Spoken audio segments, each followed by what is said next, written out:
Shalom and good day all. This is Tehillim29 back again for another indie comic review. And for this indie comic review, I'll be covering Firepower, issue 26, King Spawn, issue 25, and the TMNT crossover with Stranger Things, issue 2.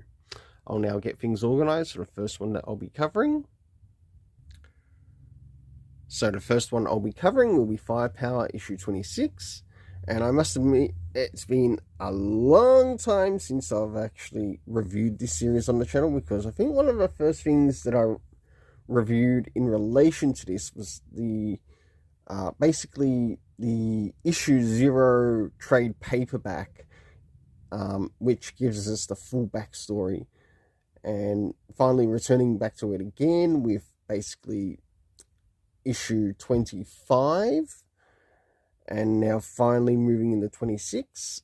So let's get started with the racing for this story. Starting off with the cover. Does this cover in any way, shape or form connect to something that is happening inside with the story? Sure enough it does, to which I give a 7.5 out of 10. So great job Samney, or Chris Samney, with the cover, as it also really works well with the story. Now it's time to move into the internal art as we have a look around the beginning, middle, and end, and also what's happening story-wise. So as the story begins, we catch up with Owen and, of course, his family members, and there's a bit of training between him and his own offspring, until eventually we get to see how things are going practice-wise for the family members, and I think it's really well done here and really well executed. As we move towards the middle of the story, we have the big bad, or the character who has become the villain in the story, and of course now he's using the dragon as a way to sort of like rule over the city of Chicago.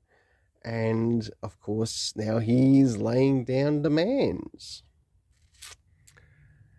And finally, last but not least, we get to see Owen catching up and training with his wife.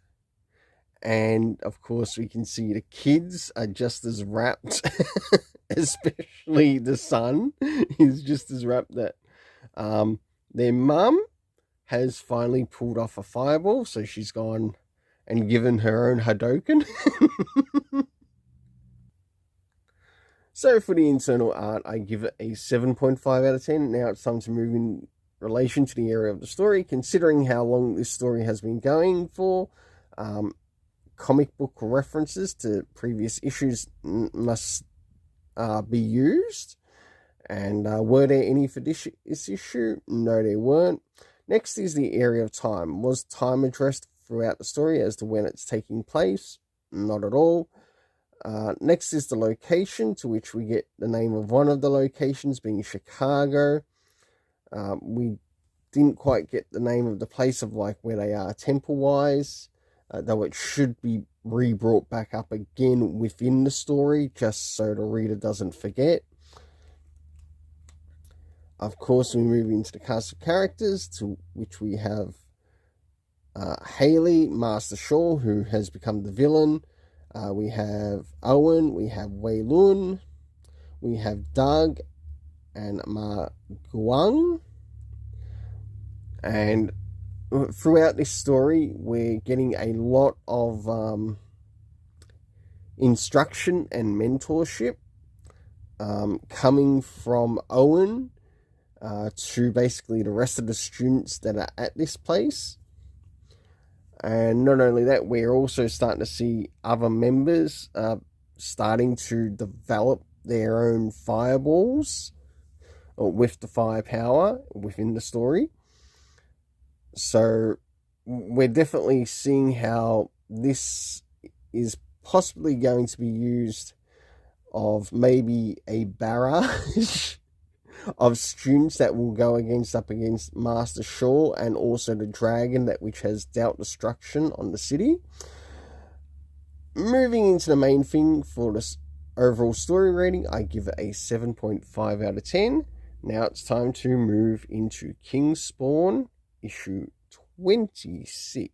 No, 25. So, as we move into Kingspawn, issue 25, does this cover in any way, shape, or form connect to something that is happening inside with the story? Sure enough, it does, to which I give it a 7 out of 10. Now it's time to move into the internal art as to what's happening story-wise, as we look around the beginning, middle, and of course the end. So as the story begins, we have the character of the clown, and we've got Spawn as well, who is present in this, and we get quite a bit of a fight that's happening here.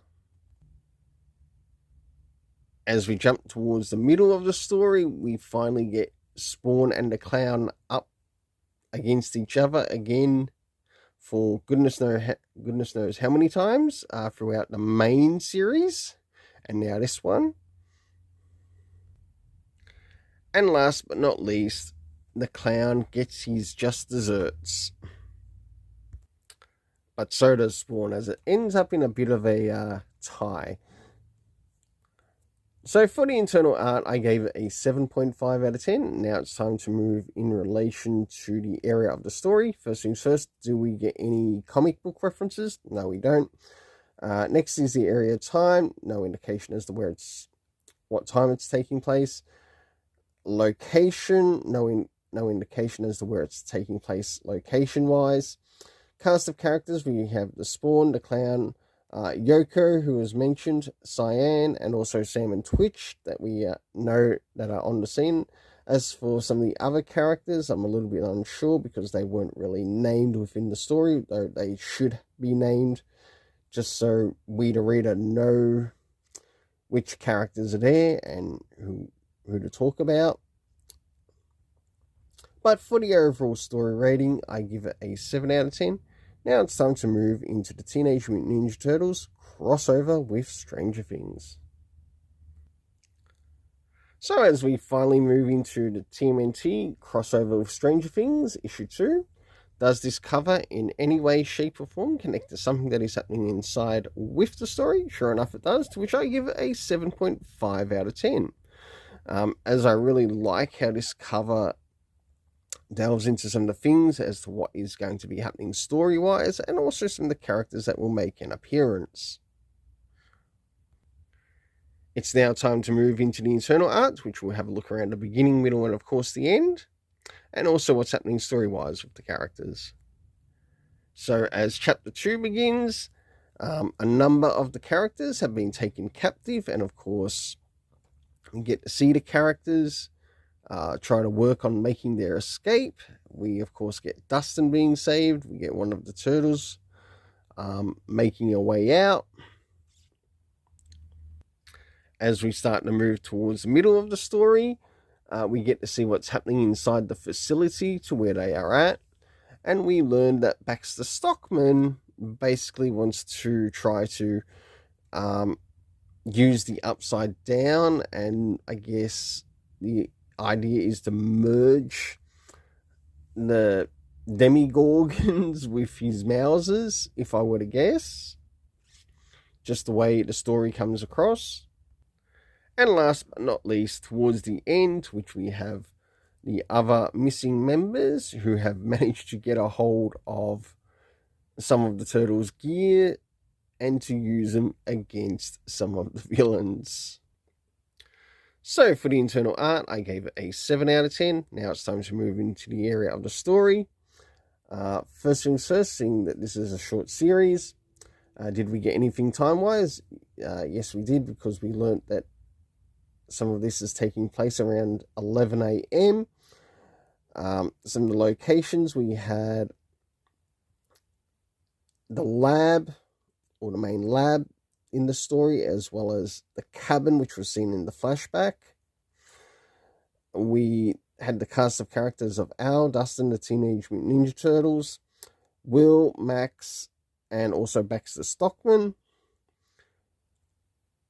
For the overall story rating in this, I've decided to give it a 6.5 out of 10, even though there were some really good moments in it.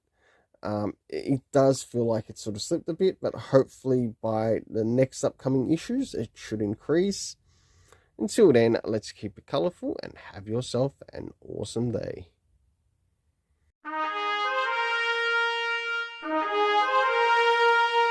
Thank you.